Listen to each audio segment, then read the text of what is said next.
Page 4, the Yellow Rose of Texas.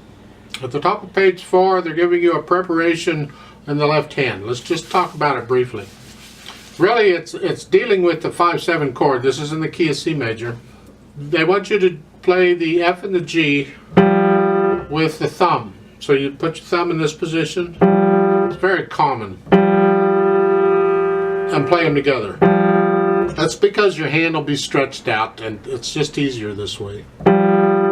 If you look on page 4, the last line in the left hand, you'll see it there. It starts with a 5 on the B, and then it's a 2-1. But then in the next measure, you got to go down to a 5 here. And it's easier to just go ahead and use the thumb on those when you're stretched out like that. It is possible to go ahead and use that, but you need pretty large hands and it's just unnecessary, and you need to learn to do this anyway, so it's good practice. And that's preparation for this piece. Now you should have it perfect, right? Or wrong? Let's talk about it. Starting with the right hand. Go ahead and use their fingering. Now in this piece, the melody is the top note in the right hand. So at the beginning. So bring out the top note. You put a little more weight on the top note. Second line, first measure, watch the fingering. 1, 2. I'd like to recommend a different fingering for those 1/5s. But I'm not going to bother with it right now. Let's just focus on this. Later on in the book, we'll get to a more advanced fingering for that. That's fine. You need to practice with this 1/5 on repeated chords anyway, so this is good practice. See that last line on page 4 in the right hand? That's pretty much all 1/5.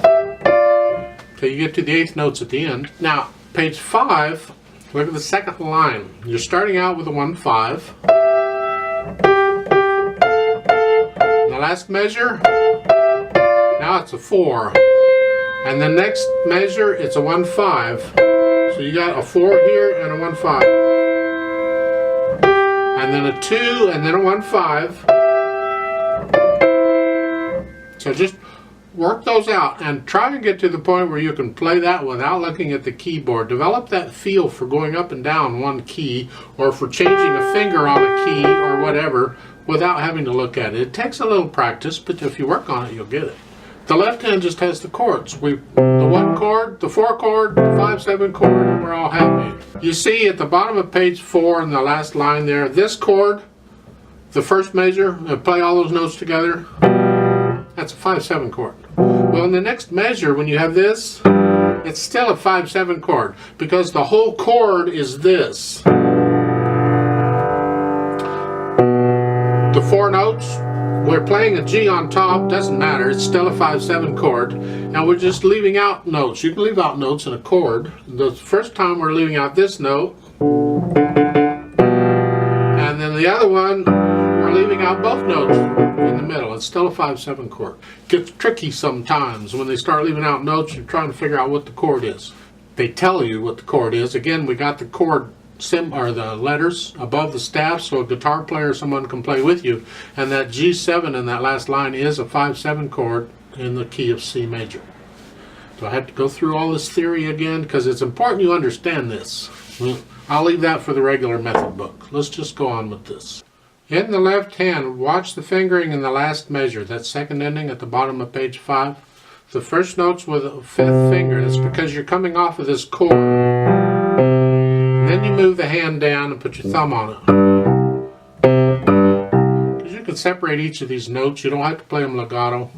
It has a first and second ending again. So we're going to take that. We're going to take the repeat. So we're basically going to play it twice. If you're singing it, it comes in handy, because when you repeat and go back to do it again, the words for it are at the bottom of page 5. That's the second verse. 4/4 time, but it has a 1-beat pickup, so I'm going to give us 3 counts. So it would be like 1 and 2 and 3 and. Like so. There are dotted rhythms in here again. Remember, look at page 4, second line, first measure. Here, 1 and 2 and 3 and 4 and. So the 8th note, it comes in between 2 quarter notes if you look at the left hand, so just coordinate it. There's another way of doing it. There's no pedal in this. Please don't pedal it. This needs to be a nice, light, bouncy type thing. Once you get it, then you can play around with it. Right now, you're just learning the note. You just play it exactly as it's written. Might sound a little dry. That's okay, because you're just learning it. But after you get to know it, then you start interpreting it, and you can change the articulation a little. You can play some staccatos here and there and play around, experiment.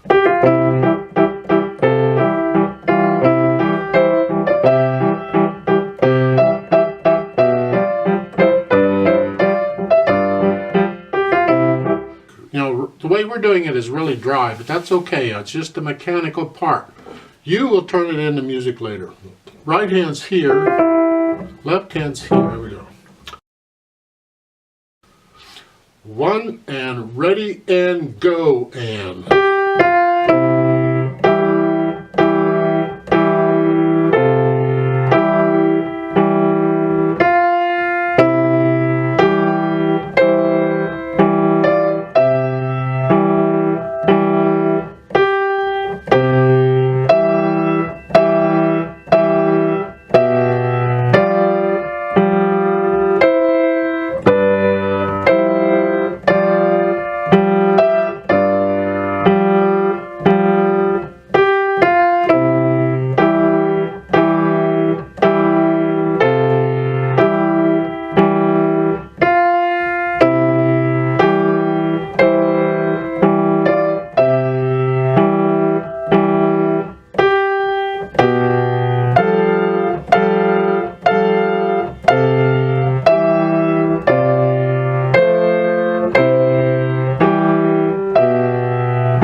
Repeat.